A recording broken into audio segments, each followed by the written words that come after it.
Em nosso estudo de hoje, a lição 8 do livro Justiça Divina, que tem por título Merecimento Maior. Divides alimento com os irmãos subnutridos. Quanto possível, porém, oferece-lhes sem qualquer exibição de virtude o pão do conhecimento espiritual. Compras agasalho para os que sofrem o desabrigo. Quanto possível, no entanto, movimenta as próprias mãos na costura, fabricando essa ou aquela peça de roupa destinada aos que tremem de frio. Envias remédio ao enfermo. Quanto possível, contudo, estende-lhe alguma palavra de encorajamento e esperança. Entregas a benefício dos necessitados os sobejos do reduto doméstico. Quanto possível, entretanto, aproveita as sobras de tempo a fim de levar-lhes a frase de entendimento que os ajude a destrinçar os problemas da vida. Ajudas ao companheiro nas horas de compreensão e harmonia ideal. Quanto possível, porém, ampara-lhe a alma dorida quando as provações junto dele não te gratifiquem o anseio de reconforto. Horas de alma tranquila entre os irmãos de fé nos dias de céu azul, quanto possível, no entanto, descansa com eles na fonte da prece, quando as lutas e as dores se fizerem mais acirradas. Exerces a beneficência em atividade manifesta. Quanto possível, contudo, atende à renúncia silenciosa pela felicidade dos outros, partindo da própria casa. Desculpas a quem te ofende. Quanto possível, entretanto, assume a iniciativa de reconciliação, cultivando a humildade. Todo bem, qualquer que ele seja, é bênção creditada a favor de quem o pratica. Da migalha à fortuna, ofertadas por amor, a toda uma escala de alegria e de luz. Contudo, todo bem praticado com sacrifício tem merecimento maior. É interessante que a gente está sempre trabalhando a ideia de que essa beneficência material, ela é considerada assim, o primeiro degrau, os primeiros degraus de quem está realmente querendo conhecer, querendo entrar no campo da renúncia, querendo conhecer o que seria um sacrifício por um bem maior.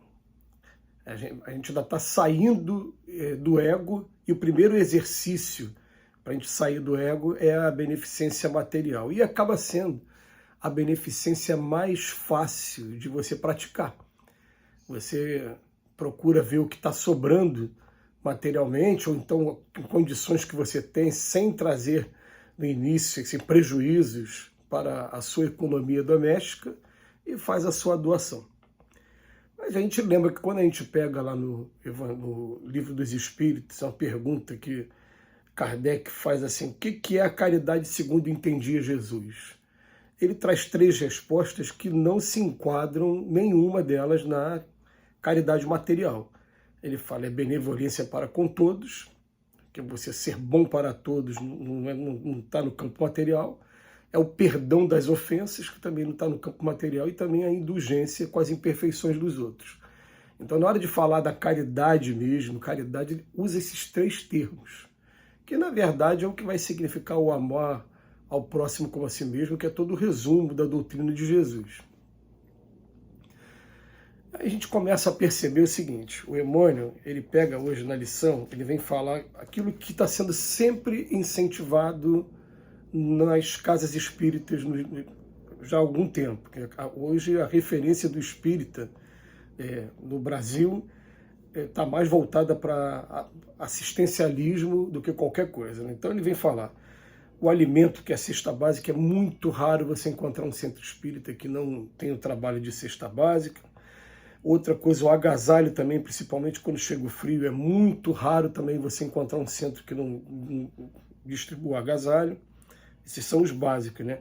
Remédio você já vai encontrar muitos centros que não fazem isso. Mas, por exemplo, eu trabalhei em um centro durante 22 anos e que tinha uma farmácia que recebia doação de remédios. No centro que eu estou agora atualmente trabalhando, ele não tem uma farmácia, mas recebe algumas doações de remédio também.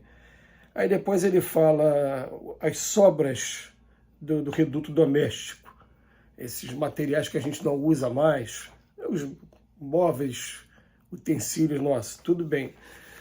E Depois ele vem falar para a gente sobre ajudas ao companheiro nas horas de compreensão e harmonia também. O pai agora entrou num campo saiu do material, a gente começou a entrar no campo também do moral. Mas o tempo todo a lição de hoje, ela está incentivando a gente a ter o contato, se permitir conversar, se permitir se conhecer um pouco da realidade daquela pessoa. Eu tive um privilégio muito grande de quando comecei a trabalhar no Centro Espírita Leopoldo Machado. Meu primeiro trabalho era de visitar as pessoas que pediam cesta básica. Eu fazia ali como se fosse uma entrevista com a pessoa. Eu levava um formulário, fazia umas perguntas e eu tive a oportunidade de conhecer situações muito duras do ponto de vista material, porque o município em que eu moro, ele tem uma particularidade bem interessante. Você encontra casas muito bem estruturadas, mansões, e entre uma mansão e outra um corredorzinho. Lá no finalzinho tem um casebrezinho muito pequenininho que moram muitas pessoas, às vezes num espaço como esse em que eu estou aqui, esse escritóriozinho que eu estou, 8, 9 pessoas dormindo.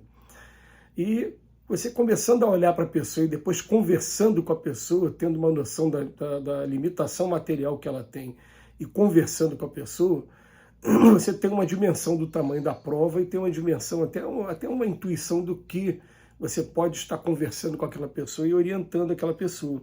Então o Emmanuel vem aqui o tempo todo na lição de hoje e fala, olha, não é que o pão não seja importante, ele é muito importante, a gente tem aquele jargão popular, saco vazio não para em pé, mas quanto possível, sempre que tiver oportunidade, oferece também o pão do conhecimento espiritual.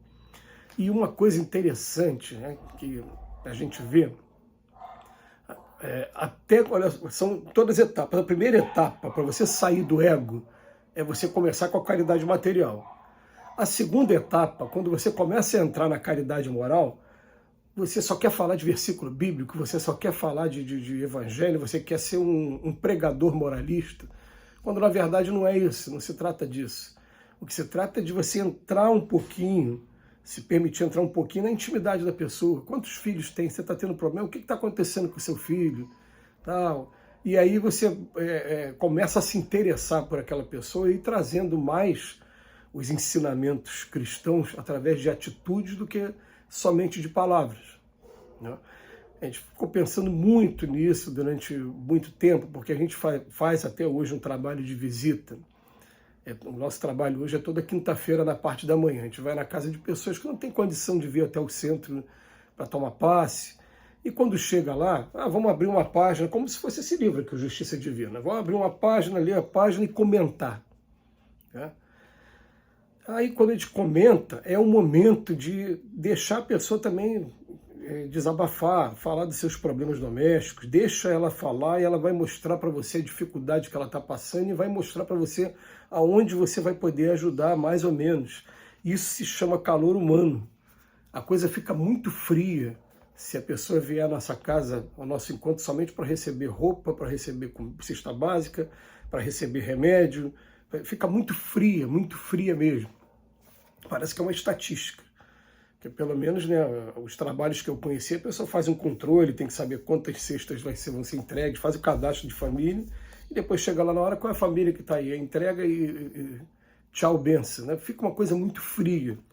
E ele está chamando a nossa atenção aqui para que a gente, sempre que possível, a gente partilhe também da nossa paciência, a gente partilhe do nosso ouvido, a gente partilha também dos conselhos, mas não só dessas partilhas materiais. Então ele vem até falar, você exerce a beneficência e a atividade manifesta, mas quando possível, atende à renúncia silenciosa pela felicidade dos outros, partindo da própria casa.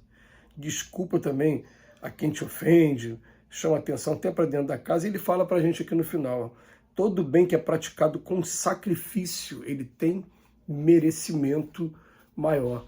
Então a gente vai aos poucos abrindo essa porta que a gente chama de renúncia e daqui a pouco entendendo que até mesmo que a nossa felicidade ela vai sendo construída a partir do momento que a gente começa a promover a felicidade dos outros. Muito obrigado, Emmanuel, que Jesus nos abençoe hoje e sempre.